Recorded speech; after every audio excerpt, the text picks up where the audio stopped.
দাঁড়ান, ভিডিওটি কেউ ধাক্কা দিবেন না। এই যে এটার সাথে সবাই পরিচিত আছেন, এটা লিচু, একটা সিজনাল ফল যেটা খেলে অনেক পুষ্টি, যেটা খাওয়া অনেক দরকার। কিন্তু এই লিচুই হচ্ছে আপনার বাচ্চার মৃত্যুর কারণ। কথাটা বুঝে যাবেন।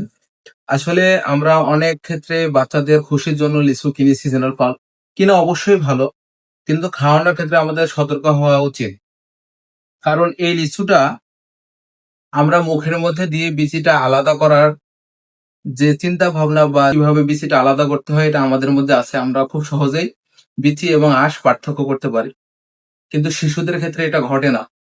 শিশুরা এটা কখনোই পরিবর্তন করতে পারে না। মুখে দেওয়ার পর অনেকে গিলে ফেলে, যেটা শ্বাসনালীতে বেঁধে যায় বিচিটা।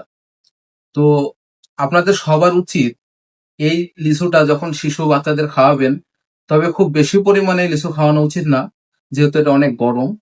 তো সিজনাল ফল হিসাবে অনেক রোগের কারণ কিন্তু লিচু হয়ে থাকে, অনেক রোগ থেকে মুক্তিও হয়। তো সিজনাল ফল অবশ্যই খাওয়াবেন, কিন্তু সতর্ক অনুযায়ী। এই লিচুটা যখন আপনার বাচ্চাকে দিবেন, তখন এটার যে আঁশ, আপনারা চাইলে আঁশটা এভাবে ছাড়িয়ে বাচ্চাকে দিতে পারেন, বিচিটা আলাদা করে। অনেক ক্ষেত্রে বিচিটা বেঁধে যায়। আবার অনেক সময় দেখা যায় বাচ্চাকে এভাবে লিচু দিলে অনেকে জেদ করে বসে। জেদের বসে আপনারা বাচ্চার দিকে তাকায় এই লিচুগুলা কিন্তু সম্পূর্ণটা দেন। আসলে ভাই সেক্ষেত্রে ২টা চড় দিবেন, ২টা থাপ্পড় দিবেন, তবুও লিচুটা এভাবে দিবেন না। কারণ বাচ্চাটি মেরে ফেলা থেকে ২টা থাপ্পড় দেওয়া কিন্তু অনেক ভালো।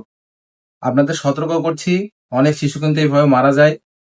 আমি চাইবো না আপনার আদরের সন্তান একটু অসতর্কতার জন্য অনেক বড় ক্ষতি হয়ে যাক।